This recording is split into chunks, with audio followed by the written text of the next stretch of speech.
nosaukts Jēkabs. Un tā ir sagadījies pateicoties Avitai, kad es varu, man tas prieks mācīt bērnus, spēlēt kokli, jeb mācīties viņiem kopā.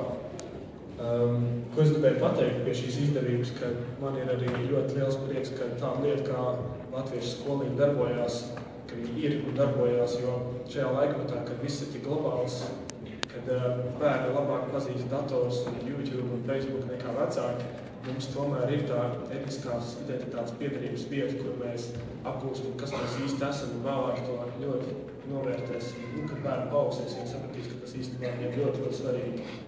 Un šeit Londonā, kas ir viena no pasaules tādām galvaspilsētām, man liekas, tas ir ļoti liels iegūms, ka mums ir šāda skoliņa. Pirmā dziesma būs Skaista mana tēva sēta. Skaista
darbojušies un tiešām piedabūjuši bērnus kaut kā atcerēties, saprast vai izbaudīt no tā visu pasākumu, kas notiek skolījās.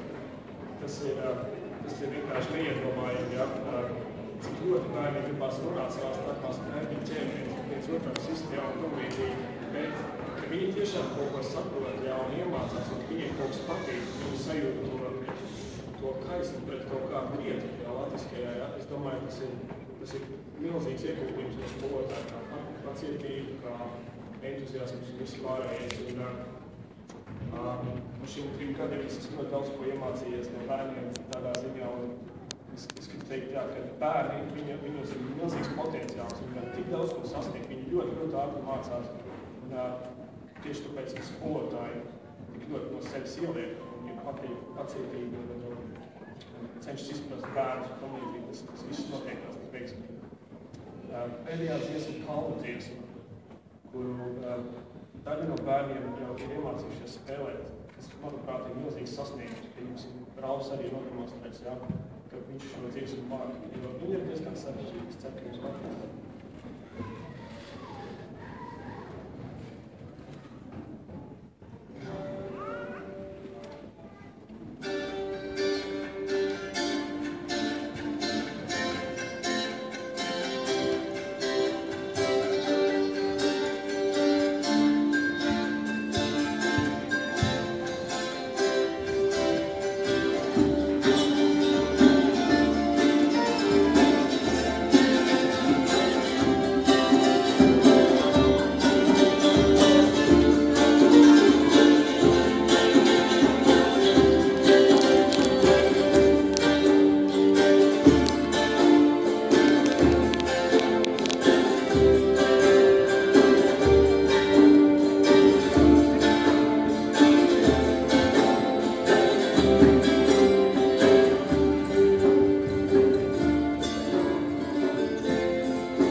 Un es